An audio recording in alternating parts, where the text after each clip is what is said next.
Break के बाद आपका दोबारा खैर मकदम है वर्ल्ड न्यूज़ में। आइए अब देखते हैं नेशनल न्यूज़। मरकज़ की मोदी सरकार ने देश में कोविड-19 की वैक्सीन पर बातचीत करने के लिए 4 दिसंबर को ऑल पार्टी मीटिंग बुलाई है। ज़राए के मुताबिक वज़ीर-ए-आज़म नरेंद्र मोदी 4 दिसंबर को कोरोना की मौजूदा सूरत हाल पर बातचीत करने के लिए मुख्तलिफ पार्टियों के कायदीन के साथ ऑनलाइन इजलास की सदारत करेंगे।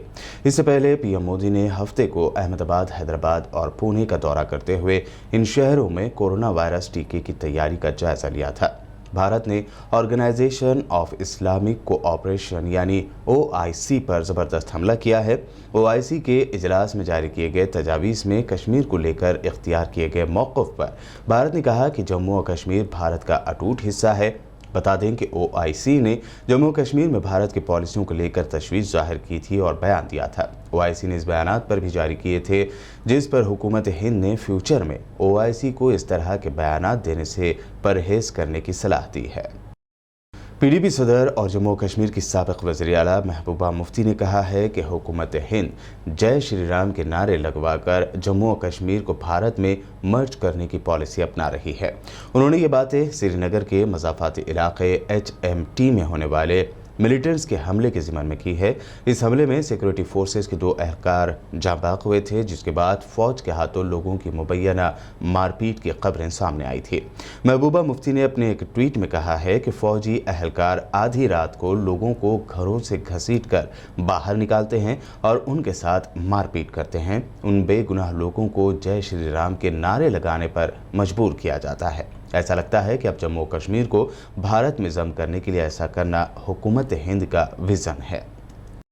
हैदराबाद में GHMC इलेक्शन की तशहीरी मुहिम थम गई है, लेकिन इस तशहीरी मुहिम के दौरान दिए गए बयानों का जवाब देने का सिलसिला जारी है।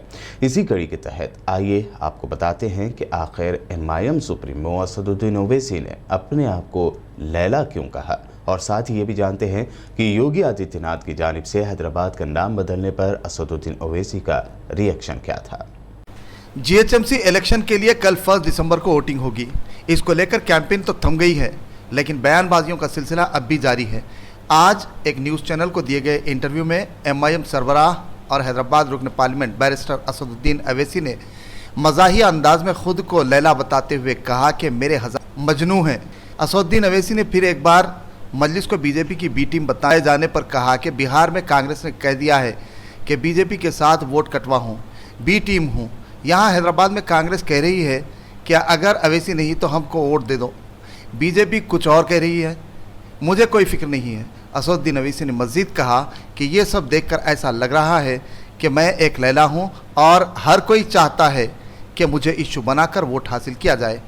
इंटरव्यू में जब असदुद्दीन ओवैसी से पूछा गया कि अमित शाह पूछते हैं कि जब हैदराबाद में सैलाब आया तो ओवैसी भाई और TRS कहाँ थी, इसके जवाब में ओवैसी ने कहा कि अमित शाह के एडवाइज़र नासमझ हैं। अकबरुद्दीन ओवैसी ने 3.5 करोड़ की इमदाद की, हमारे पास इसके विजुअल्स मौजूद हैं। हम लोगों की जान बचा रहे थे, हमने वज़ीर आला से मिलकर हर घर को 10,000 रुपये दिलवाए। असदुद्दीन ओवैसी का कहना था कि हमने हिंदू देखा ना मुसलमान, हर शख्स की मदद की। उस वक्त बीजेपी सो रही थी। MIM के MLAs और वज़ीर आला के अलावा कोई सैलाब मुतासिरा इलाक़ों में नहीं गया।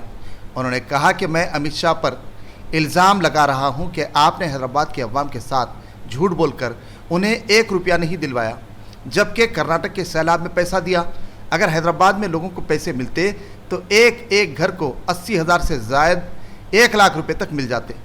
दूसरी जानिब उत्तर प्रदेश के CM योगी आदित्यनाथ ने अपने हैदराबाद दौरे के दौरान हैदराबाद का नाम बदलकर भाग्यनगर किए जाने का ऐलान किया था, जिस पर भी असदुद्दीन ओवैसी ने अपना जवाब दिया है। असदुद्दीन ओवैसी ने कहा कि बीजेपी के लोग यहाँ का नाम बदलना चाहते हैं, यहाँ रहने वालों को पाकिस्तान, अफ़गानिस्तानी और रोहिंग्या बताते हैं। उन्होंने हैदराबाद के अवाम से ही पूछा कि क्या आप हैदराबाद का नाम बदलना चाहते हैं। साथ ही उन्होंने अपना जवाब 1 दिसंबर को वोट के ज़रिए देने की अपील की। मोदी सरकार के एग्रीकल्चर क़वानीन की मुखालिफत करते हुए सैकड़ों किसानों ने राजधानी दिल्ली का घेराव करने का मंसूबा बनाया है। ऐसे में अब मोदी सरकार की मुखालिफत करने वाले इस किसान मुजाहरे को बीजेपी ने खालिस्तानी और नक्सलाइट से जोड़ना शुरू कर दिया है। बीजेपी के IT सेल के चीफ अमित मालविया ने किसानों के इस एहतजाज पर केजरीवाल सरकार पर दिल्ली को आंदोलन की आग में जलाने का इल्ज़ाम लगाया है। मालविया ने कहा कि मोदी सरकार के एग्रीकल्चर बिलों की मुखालिफत में खालिस्तानी और नक्सलाइट सड़कों पर उतर आए हैं।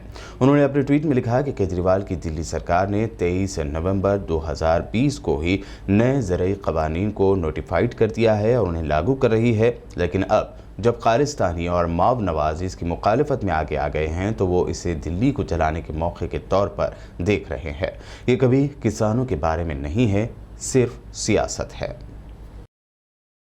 कांग्रेस के साबिक सदर राहुल गांधी और पार्टी के जनरल सेक्रेटरी प्रियंका गांधी ने इल्ज़ाम आयद किया है कि मोदी सरकार किसानों का इस्तेहसाल और उनकी आवाज़ को दबा रही है, लेकिन उन्हें समझना चाहिए कि उनकी आवाज़ को दबाया नहीं जा सकता। राहुल गांधी ने कहा, मोदी हुकूमत ने किसान पर जुल्म किया, पहले काले क़वानीन फिर डंडे चलाए, लेकिन वो ये भूल गए कि जब किसान अपनी आवाज़ उठाता है तो उसकी आवाज़ पूरे मुल्क में गूंजती है। किसान भाइयों और बहनों के साथ हो रहे इस्तेहसाल के खिलाफ आप भी स्पीक अप फार्मर्स कैंपेन के जरिए हमारे साथ शामिल हों। वहीं प्रियंका गांधी ने कहा कि नाम किसान कानून, लेकिन सारा फ़ायदा अरबपति दोस्तों का। किसान कानून किसानों से बात किए बगैर कैसे बन सकता है? इनमें किसानों के मफादात को कैसे नज़रअंदाज किया जा सकता है? हुकूमत को किसानों की बात सुननी होगी। आइए हम किसानों की हिमायत में अपनी आवाज़ बुलंद करें। महाराष्ट्र में बरसरे इक़्तिदार पार्टी शिवसेना ने अपनी पुरानी दोस्त पार्टी बीजेपी पर ज़बरदस्त तनकीद की है। सेंट्रल इन्वेस्टिगेटिव एजेंसीज के गलत इस्तेमाल को लेकर शिवसेना ने बीजेपी पर तनकीद करते हुए कहा कि इन्फोर्समेंट डायरेक्टोरेट यानी ED और CBI को जम्मू कश्मीर में घुसने वाले दहशतगर्दों से निपटने के लिए बॉर्डर पर भेज दिया जाना चाहिए। किसान आंदोलन के दौरान किसानों के साथ हो रहे वहशियाना सुलूक को लेकर शिवसेना ने कहा कि ठंड के मौसम में किसानों पर वाटर कैनन का इस्तेमाल करना जुल्म और बर्बरियत है। शिवसेना ने अखबार सामना में सरदार पटेल के तईं बीजेपी के प्रेम का जिक्र करते हुए कहा कि किसानों के खिलाफ किए गए वहशियाना सुलूक पर सरदार पटेल का गुजरात में लगा स्टैच्यू भी रो रहा होगा। और अब आखिर में हेडलाइंस पर एक और नजर।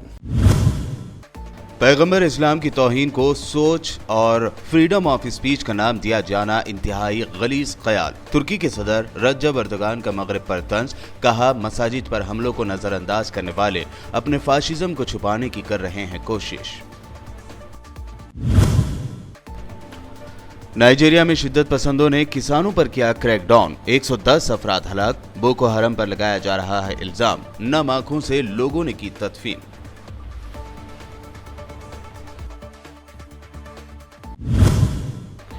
अफगानिस्तान के सूबे गजनी में होने वाले कार बम हमले में हलाकतों की तादाद हुई 31। तालिबान पर ही लगाया जा रहा है इल्जाम, तालिबान के साथ मज़ाकरात को फेल करने की भी बताई जा रही है साजिश। जम्मू कश्मीर में मोदी सरकार की पॉलिसियों पर ऑर्गेनाइजेशन ऑफ इस्लामिक कोऑपरेशन यानी OIC की तनकीद। फॉरेन मिनिस्ट्री ने OIC को ऐसे बयानात देने से परहेज करने की दी सलाह।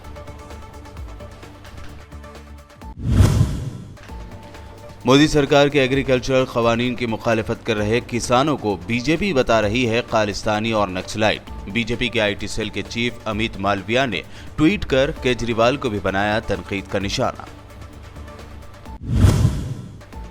और असदुद्दीन ओवैसी ने बीजेपी की B टीम बताए जाने पर दिया मज़ाहिया जवाब, कहा मैं लैला हूं और मेरे हैं हजारों मजनू, सियासी पार्टियां मेरा नाम लेकर हासिल करना चाहती हैं फायदा। वर्ल्ड न्यूज़ में ये थी दुनिया भर की आज की अहम खबरें। YouTube पर BBN चैनल को सब्सक्राइब ज़रूर करें। मज़ीद अपडेट्स के लिए बने रहिए हमारे साथ और देखते रहिए BBN चैनल।